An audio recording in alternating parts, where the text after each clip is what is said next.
नमस्कार दोस्तों, स्वागत है आप सभी का आपके अपने YouTube channel GK search engine पर। तो दोस्तों, आज के इस वीडियो में हम बात करेंगे 23 से लेकर 29 सितंबर के राजस्थान करंट अफेयर्स की। पूरा वीडियो बहुत ध्यान से देखना। PDF फाइल आप वीडियो के डिस्क्रिप्शन बॉक्स से डाउनलोड कर सकते हैं। ये साप्ताहिक रिवीजन है राजस्थान करंट अफेयर्स का। तो चलिए स्टार्ट करते हैं। पहला क्वेश्चन है, आईफा अवार्ड की सिल्वर जुबली समारोह का आयोजन राजस्थान के किस शहर में साल 2025 में किया जाएगा। जी हाँ, मार्च महीने में आईफा अवार्ड की सिल्वर जुबली समारोह जो जयपुर में आयोजित होगी, यानी आईफा अवार्ड का आयोजन जयपुर में किया जाएगा। इसको लेकर हाल ही में जो एक MOU भी साइन किया गया है पर्यटन विभाग ने STJ ग्लोबल एंटरटेनमेंट के साथ उप मुख्यमंत्री दिया कुमारी की मौजूदगी में इस MOU पर हस्ताक्षर किए गए हैं। तो सिल्वर जुबली समारोह है आईफा अवार्ड की, जिसकी मेजबानी राजस्थान के जयपुर को मिली है। ये अवार्ड दूसरी बार हमारे देश में होगा, जिसकी मेजबानी इस बार राजस्थान को दी गई है। नेक्स्ट है, राजस्थान का पहला वेस्ट टू एनर्जी प्लांट किस जिले में बनाया जा रहा है। तो राजस्थान का जो पहला वेस्ट टू एनर्जी प्लांट इसे बनाया जा रहा है जयपुर में, यानी कि बी ऑप्शन यहाँ पर बिल्कुल सही है। जी हाँ दोस्तों, जयपुर में ये वेस्ट टू एनर्जी प्लांट है जो बनाया जा रहा है। इसके माध्यम से वेस्टेज से एनर्जी बनाई जाएगी, यानी इस प्लांट में कचरे और सीवरेज के पानी से बिजली बनाई जाएगी। मार्च 2025 तक इसका निर्माण कार्य पूरा किया जाएगा। तो जमोह रामगढ़ जयपुर में इसका निर्माण कार्य पूरा किया जाएगा। अगला क्वेश्चन है, प्रधानमंत्री जनजातीय उन्नत ग्राम अभियान के तहत राज्य के कितने जिलों में 208 ब्लॉक के 6019 ग्राम विकसित किए जाएंगे। तो ये ध्यान रखना, 30 जिलों के टोटल 30 जिलों के 208 गांवों को विकसित किया जाएगा। केंद्र सरकार ने देश भर के जो आदिवासी और पिछड़े क्षेत्रों के समग्र विकास के लिए तकरीबन 79,156 करोड़ रुपए की मंजूरी प्रदान की गई है, यानी कि इस क्वेश्चन का ए ऑप्शन यहाँ पर बिल्कुल सही है। 30 जिलों के 208 ब्लॉक के 6019 ग्राम को जो प्रधानमंत्री जनजातीय उन्नत ग्राम अभियान के तहत विकसित किया जाएगा। नेक्स्ट क्वेश्चन है, राष्ट्रीय अश्वानुसंधान केंद्र बीकानेर में फ्रोजन सीमन टेक्निक के माध्यम से पहली बार देश में घोड़े का बच्चा पैदा किया गया था, उसका नाम क्या है। तो ये ध्यान रखना, राज शीतल नाम इसका रखा गया है, राज शीतल। और इम्पोर्टेंट क्वेश्चन लगा लेना, एग्जाम में ये जरूर पूछा जाएगा। फ्रोजन सीमन तकनीक पहली बार देश में अपनाई गई थी। इससे सीमन को 20 साल तक सुरक्षित रखा जा सकेगा। राष्ट्रीय अश्वानुसंधान केंद्र बीकानेर के वैज्ञानिकों ने विट्रीफाइड फ्रोजन भ्रूण स्थानांतरण तकनीक के माध्यम से इस घोड़े के बच्चे को पैदा किया है। ये तकनीक देश में घोड़ों की घटती आबादी को बढ़ाने में मदद मिलेगा। नेक्स्ट है, राजस्थान के जोधपुर रेंज में नशे के खिलाफ जागरूकता के लिए कौन सा अभियान लॉन्च किया गया है। जहाँ जोधपुर रेंज में अगर अभियान की बात की जाए तो ऑपरेशन सवेरा लॉन्च किया गया है। जी हाँ दोस्तों, सी ऑप्शन इसका बिल्कुल सही है। जोधपुर रेंज में जो पुलिस के द्वारा और इंडियन ऑयल कॉरपोरेशन, जी हाँ, इंडियन ऑयल कॉरपोरेशन के संयुक्त तत्वावधान में इस अभियान का आयोजन किया जाएगा। और इस अवसर पर जो पूर्व भारतीय क्रिकेटर सुरेश रैना भी उपस्थित थे। तो ऑपरेशन सवेरा की लॉन्चिंग की गई थी। नेक्स्ट क्वेश्चन है, हाल ही में रक्षा मंत्री राजनाथ सिंह ने 23 सितंबर को, जी हाँ दोस्तों, 23 सितंबर को राजस्थान के किस जिले में सैनिक स्कूल का उद्घाटन किया। तो सैनिक स्कूल का उद्घाटन किया गया था जयपुर में। जी हाँ दोस्तों, जयपुर के भवानी निकेतन जो पब्लिक स्कूल है, भवानी निकेतन पब्लिक स्कूल, यहाँ पर औपचारिक रूप से सैनिक स्कूल का उद्घाटन 23 सितंबर को किया गया था। PPP मोड पर इस सैनिक स्कूल का निर्माण किया गया, यानी पब्लिक प्राइवेट और पार्टनरशिप के तहत देश भर में 100 से अधिक सैनिक स्कूल खोले गए हैं, जिसमें जयपुर के भवानी निकेतन पब्लिक स्कूल में भी इस स्कूल की स्थापना की गई है। नेक्स्ट क्वेश्चन है, राजस्थान के जैसलमेर में किस अभियान के तहत BSF की 128वीं इन्फेंट्री बटालियन ने 1 घंटे में 5.19 लाख पौधे लगाकर कीर्तिमान रचा है। तो ये रिकॉर्ड बनाया है। तो BSF की 128वीं इन्फेंट्री के द्वारा अभियान की अगर बात की जाए तो इस अभियान का नाम था एक पेड़ माँ के नाम अभियान। राजस्थान में आप सभी को पता है हरियालो राजस्थान अभियान, एक पेड़ माँ के नाम अभियान, कई अभियान चलाए जा रहे हैं। तो BSF की 128वीं इन्फेंट्री बटालियन के द्वारा 1 घंटे में, मात्र 1 घंटे में 5.19 लाख पौधे लगाकर ये रिकॉर्ड बनाया है, जिसका नाम world book of record London में दर्ज किया गया है। नेक्स्ट क्वेश्चन है, राजस्थान के किस जिले में मिस यूनिवर्स इंडिया 2024 कॉन्टेस्ट का आयोजन किया गया था? तो ये कॉन्टेस्ट ध्यान रखना जयपुर में आयोजित हुआ था 22 सितंबर को। 22 सितंबर को इस कॉन्टेस्ट का आयोजन जयपुर में किया गया था, जिसमें बॉलीवुड अभिनेत्री उर्वशी रौतेला मुख्य तौर पर जो अवार्ड वितरित किया था, जिसमें अगर बात की जाए तो प्रतियोगिता को जीता है, मिस यूनिवर्स इंडिया 2024 की प्रतियोगिता को जीता है रिया सिंघा जो गुजरात की रहने वाली है, और इस प्रतियोगिता का आयोजन है वो जयपुर में किया गया था। मिस यूनिवर्स का खिताब जीतने के बाद रिया अब मैक्सिको में होने वाले मिस यूनिवर्स पेजेंट में हिस्सा लेगी। नेक्स्ट है, बीकानेर में आचार्य तुलसी रीजनल कैंसर उपचार एवं अनुसंधान केंद्र में पैलिएटिव केयर सर्विस का शुभारंभ किसने किया है? यहाँ इसका शुभारंभ किया गया था केंद्रीय कानून मंत्री अर्जुन राम मेघवाल के द्वारा, यानी कि ए ऑप्शन यहाँ पर बिल्कुल सही है। जी हाँ, आचार्य तुलसी रीजनल कैंसर उपचार एवं अनुसंधान केंद्र में पैलिएटिव केयर सर्विस का शुभारंभ किया। इसके माध्यम से इन सेवाओं का लाभ जो केंद्र में उपचाराधीन कैंसर मरीजों को मिल सकेगा। नेक्स्ट है, हाल ही में राजस्थान से किसे राष्ट्रमंडल संसदीय संघ भारत क्षेत्र की कार्यकारी समिति का सदस्य बनाया गया है? तो ये ध्यान रखना, कार्यकारी समिति का सदस्य बनाया गया वासुदेव देवनानी को, और वासुदेव देवनानी वर्तमान में राजस्थान में जो विधानसभा के जो स्पीकर है वासुदेव देवनानी, इनको लोकसभा के अध्यक्ष ओम बिरला इस समिति के अध्यक्ष होंगे, और एक कार्यकारी समिति का सदस्य बनाया गया वासुदेव देवनानी को। नेक्स्ट है, हाल ही में रेलवे द्वारा किस रेलवे सुरक्षा प्रणाली के तहत सवाईमाधोपुर से कोटा के बीच रेलवे ट्रैक को लैस किया गया है? तो ये ध्यान रखना, हाल ही में जो रेलवे की ओर से रेलवे सुरक्षा प्रणाली के तहत सवाईमाधोपुर से कोटा के बीच कवच के चौथे संस्करण, जहां कवच 4.0 के चौथे संस्करण की जो स्थापना है वो की गई है। जहां दोस्तों 16 जुलाई को तो RSDO के द्वारा कवच के चौथे संस्करण को अंतिम रूप दिया गया था। इसकी जो पहली स्थापना सवाईमाधोपुर से हो चुकी है, यानी सवाईमाधोपुर से कोटा के बीच इसे विकसित किया गया है। कवच की जो प्रणाली है, कवच सुरक्षा प्रणाली, जो इसका जो निरीक्षण किया गया था, ट्रायल किया गया था रेल मंत्री अश्विनी वैष्णव के द्वारा। यह सुरक्षा प्रणाली एक ऑटोमेटिक ट्रेन प्रोटेक्शन सिस्टम है। नेक्स्ट है, हाल ही में net zero climate resilient city action plan 2070 launch किया गया था, जिसमें राजस्थान के किस जिले को शामिल किया गया? तो ये ध्यान रखना, बहुत ही महत्वपूर्ण क्वेश्चन है, और इसमें राजस्थान से उदयपुर को शामिल किया गया है, यानी कि बी ऑप्शन इस क्वेश्चन का बिल्कुल सही है।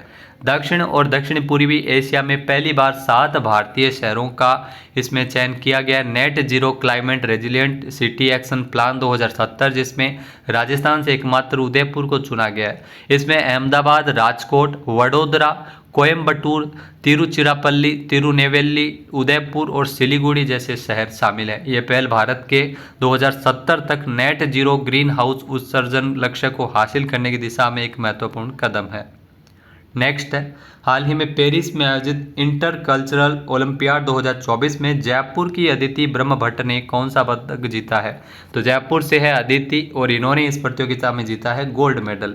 जी हाँ, अदिति गोल्ड मेडल लेकर आए हैं, यानी कि बी ऑप्शन यहाँ पर बिल्कुल सही है। और ये ध्यान रखना, कथक से इनका संबंध है, यानी कथक में इन्होंने गोल्ड मेडल जीता है अदिति ब्रह्मभट्ट।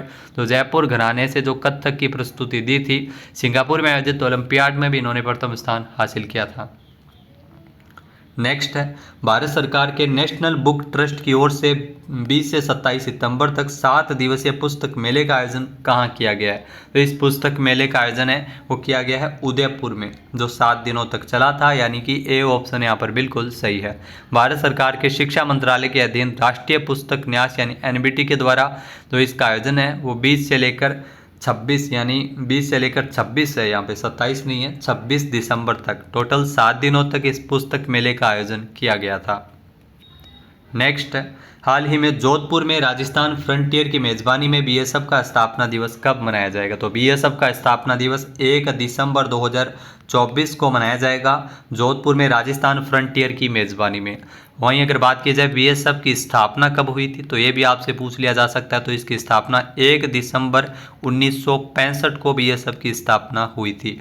इसके अलावा वर्तमान में जो इसके महानिदेशक है वो नितिन अग्रवाल, ये भी ध्यान रखना है, नितिन अग्रवाल है वो BSF के महानिदेशक है। नेक्स्ट है, हाल ही में जोधपुर की किस विधानसभा क्षेत्र से 6 बार विधायक रही सूर्यकांता व्यास का निधन हो गया था? तो ये ध्यान रखना, सूर्यकांता व्यास ये जोधपुर की सूरसागर विधानसभा क्षेत्र से 6 बार विधायक रह चुकी है। इनका हाल ही में निधन हो गया है 86 साल की उम्र में। यहाँ 86 वर्ष की थी सूर्यकांता व्यास और इन्होंने अपने राजनीतिक कैरियर की शुरुआत जोधपुर शहर में जो पहला विधानसभा चुनाव 1990 में जीतकर की थी। तो ये 6 बार से विधायक है और सूरसागर विधानसभा क्षेत्र से विधायक चुनी गई थी लास्ट टाइम। नेक्स्ट है, हाल ही में राजस्थान में अब निजी स्कूलों में पढ़ाई करने वाली अस्पतालों में जन्मी बेटियों को कितने रुपए दिए जाएंगे? तो राजस्थान सरकार के द्वारा अब इसमें जो योजना, जो राजश्री योजना का नाम आपने जरूर सुना होगा, अब राजश्री योजना को लाडो प्रोत्साहन योजना के तहत मर्ज किया गया है, यानी दोनों योजनाओं को मिला दिया गया है। अब लाडो प्रोत्साहन योजना में जैसे 7 किस्तों में 1 लाख रुपए मिलेंगे, वैसे ही अब जो राजस्थान में निजी स्कूलों में भी पढ़ने वाली और अस्पतालों में जन्मी बेटियों को 1 लाख रुपए दिए जाएंगे। लाडो प्रोत्साहन योजना में सरकारी योजना के तहत लाभ मिलता है, जबकि राजश्री योजना के तहत निजी योजना में मिलता था, लेकिन अब दोनों योजनाओं को मर्ज किया गया है।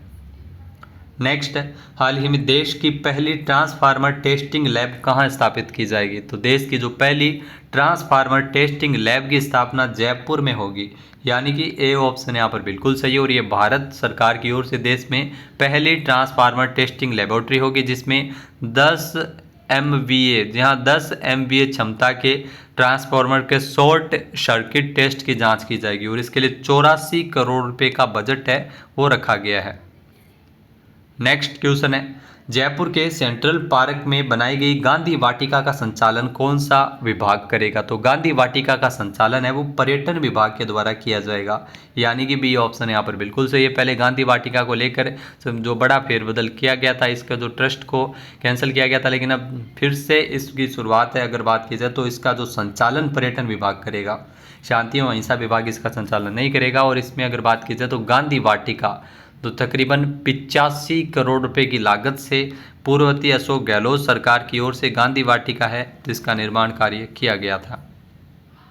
नेक्स्ट, हाल ही में 26 सितंबर को प्रदेश भर में टोबैको फ्री यूथ कैंपेन के दूसरे चरण का शुभारंभ किसने किया? जी हाँ, तंबाकू से मुक्ति के लिए, तंबाकू के प्रति अवेयरनेस प्रोग्राम को लेकर जो टोबैको फ्री यूथ कैंपेन के दूसरे चरण का शुभारंभ 26 सितंबर को किया गया था और गजेंद्र सिंह खींवसर के द्वारा किया गया था। गजेंद्र सिंह खींवसर है वो वर्तमान में राजस्थान के चिकित्सा मंत्री है और इन्होंने इस अभियान का शुभारंभ किया है। प्रतिवर्ष अगर भारत में देखा जाए तो तकरीबन 13,50,000, जी हाँ दोस्तों, 13,50,000 लोगों की मौत कैंसर के कारण हो जाती है। तो इस अभियान के तहत तंबाकू के उत्पाद के दुष्प्रभावों के बारे में जागरूक किया जाएगा। नेक्स्ट है, हाल ही में FSSAI द्वारा जारी फूड सेफ्टी इंडेक्स में राजस्थान का कौन सा स्थान है? तो इसमें राजस्थान का 6ठा स्थान है, यानी कि ए ऑप्शन यहाँ पर बिल्कुल सही है। यहाँ दोस्तों 6ठे स्थान पर पहुंच गया है। भारतीय खाद्य संरक्षण एवं मानक अधिनियम यानी FSSAI के द्वारा तो नई दिल्ली की ओर से जो जारी की गई रिपोर्ट के अनुसार फूड सेफ्टी इंडेक्स में राजस्थान का अब तक का सर्वश्रेष्ठ प्रदर्शन है। राजस्थान को 6ठा स्थान मिला है।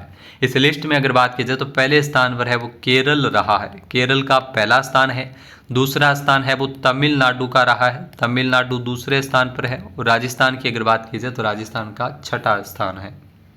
नेक्स्ट, जयपुर नगर निगम हेरिटेज की कार्यवाहक महापौर किसे नियुक्त किया गया है? तो जयपुर हेरिटेज नगर निगम की जो कार्यवाहक महापौर के रूप में नियुक्ति की गई है कुसुम यादव की। ये भी आपको ध्यान में रखना है, ए ऑप्शन यहाँ पर बिल्कुल सही है। एक नाम आपको ध्यान रखना है, मुनेश गुर्जर। मुनेश गुर्जर को निलंबित कर दिया गया था। बाद में कुसुम जो भाजपा से बागी होकर निर्दलीय चुनाव लड़ी थी, अब इनको 60 दिनों के लिए कार्यवाहक महापौर की जिम्मेदारी सौंपी गई है।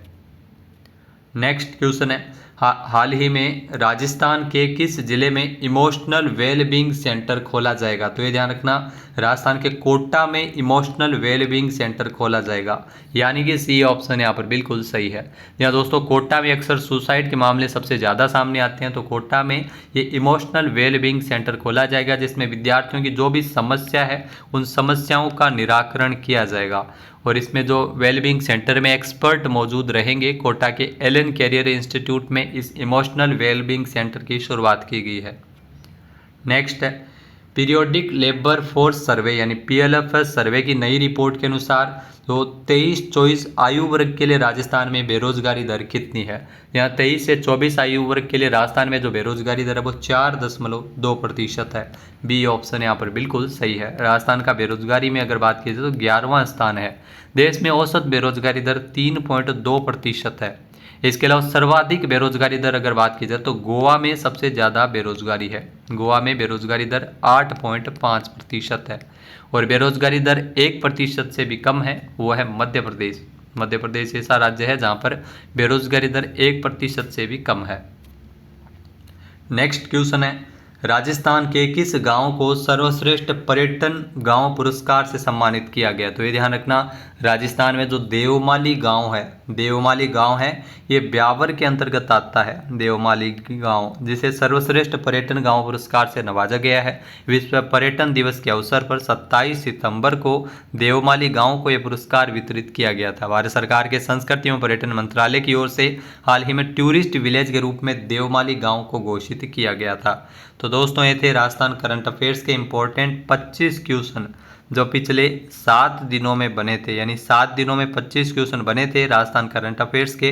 वीडियो आपको कैसा लगा कमेंट करके जरूर बताना। पीडीएफ फाइल आप वीडियो के डिस्क्रिप्शन बॉक्स से डाउनलोड कर सकते हैं। डिस्क्रिप्शन बॉक्स में आपको टेलीग्राम चैनल का, जी हाँ दोस्तों, टेलीग्राम चैनल का आपको लिंक दिया हुआ मिलेगा, जिसे आप ज़रूर ज्वाइन कीजिए, जहाँ पर आपको सारी पीडीएफ एक साथ मिल जाती है। जय हिंद, जय भारत, जय राजस्थान।